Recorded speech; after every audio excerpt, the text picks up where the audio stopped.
Assalamualaikum warahmatullahi wabarakatuh. Salam, salam sejahtera bagi kita semua. Om Swastiastu, Namo Buddhaya, dan salam kebajikan.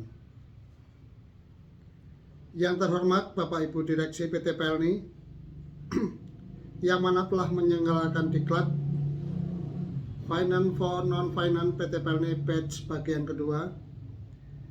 Yang terhormat Bapak Ibu Direksi PPM, penyelenggara diklat. Yang terhormat rekan-rekan kepala cabang peserta diklat. Yang terhormat dosen pembimbing motivator dari PPM Finance for Non-Finance PT Pelni Batch bagian kedua. Pada kesempatan hari ini, perkenalkan saya nama Puji Asmoro, yang saat ini dipercaya oleh manajemen untuk menduduki sebagai kepala cabang PT Pelni Cabang Bima, yang mana akan merangkum atau mereview mengenai beberapa video yang terkait laporan keuangan suatu perusahaan serta analisanya. Baik, langsung saja kita mulai. Suatu perusahaan dituntut untuk menghasilkan laba rugi. Suatu perusahaan dituntut untuk menghasilkan laba guna menjaga kelangsungan perusahaan. Untuk melakukan itu, suatu perusahaan perlu untuk mengelola arus kasnya.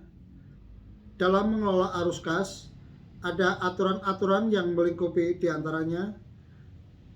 Salah satunya adalah aturan mengenai laporan keuangan yang sangat vital perannya untuk menentukan langkah-langkah kebijakan yang harus diambil untuk menjaga kelangsungan perusahaan dan menghasilkan laba.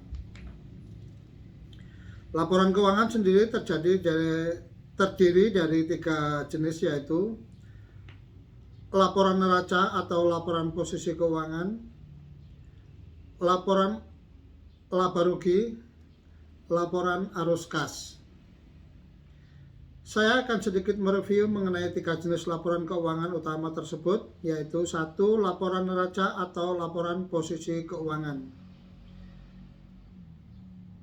Laporan neraca atau laporan posisi keuangan merupakan laporan keuangan yang menggambarkan posisi keuangan yang komponennya terdiri dari aset baik lancar maupun tidak lancar, utang lancar, utang jangka panjang, serta ekuitas.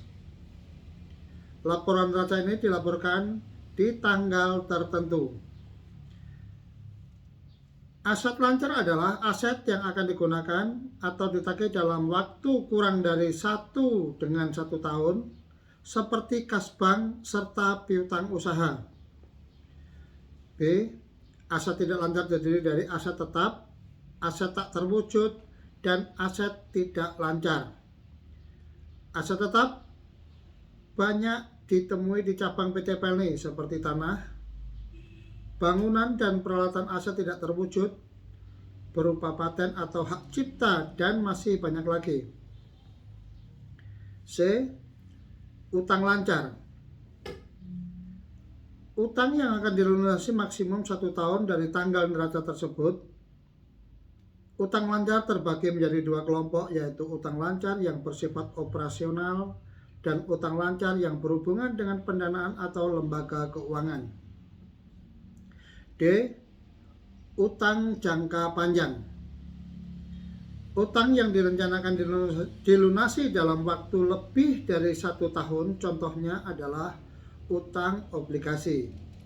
E. Ekuitas merupakan hak residual atas aktiva perusahaan setelah dikurangi semua kewajiban dalam neraca. 2. Laporan laba rugi menggambarkan kinerja perusahaan yang berupa laba perusahaan pada suatu periode, misalnya 1 bulan atau 1 tahun, terdiri dari pendapatan dan biaya beban. Laporan laba rugi ini memiliki struktur penyusun yang secara umum komponennya terdiri dari pendapatan, beban pokok pendapatan, laba kotor, beban usaha, laba usaha, lain-lain. yaitu pendapatan atau biaya di luar pendapatan, dan biaya utama seperti penjualan aset atau terjadi bencana, pajak, dan laba bersih. Laporan arus kas menggambarkan perubahan kas perusahaan, baik kas masuk maupun kas yang terdiri dari beberapa aktivitas, diantaranya biaya operasi, investasi, dan pendanaan. Dari ketiga laporan tersebut, untuk mengetahui kondisi dari suatu perusahaan dapat dilakukan analisa rasio keuangan. Analisa rasio keuangan ini sangat baik, sangat banyak jenisnya, tergantung pada siapa dan apa tujuan analisisnya. Ada 10 rasio keuangan yang cukup penting yang memiliki tujuan penggunaan masing-masing. 1. Yaitu current ratio atau likuiditas. 2. Debt to equity dalam kurung solvabilitas, solvency. 3. Interest coverage atau solvabilitas. 4. Total asset turnover atau perputaran. 5. Operating margin, profitabilitas, laba rugi. 6. Net profit margin atau profitabilitas laba rugi.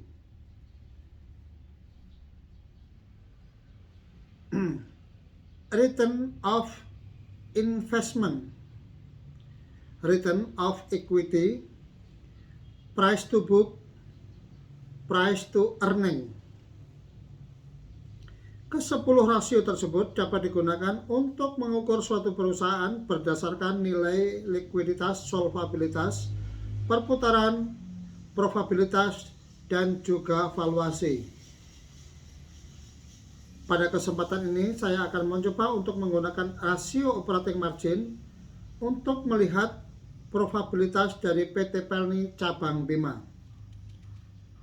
Dapat dilihat pada gambar yang tersaji berupa data laporan laba rugi PT Pelni Cabang Bima untuk periode September 2021, di mana total sales pendapatan hingga bulan tersebut adalah senilai 3,4 miliar dan laba sebelum pajak adalah 1,8 miliar.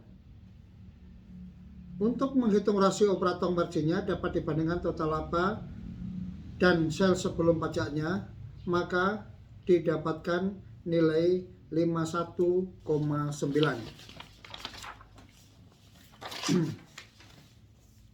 Kesimpulan, suatu perusahaan harus memiliki laporan keuangan sebagai alat memonitoring kegiatan perusahaan dan memantau jalannya perusahaan, mampu menciptakan langkah-langkah terbaik atau kebijakan yang akan ditempuh perusahaan untuk mencapai tujuan, yaitu laba. Demikian sedikit review dari saya mengenai laporan keuangan dan analisanya. Semoga memberikan manfaat bagi kita semua. Terima kasih. Assalamualaikum warahmatullahi wabarakatuh.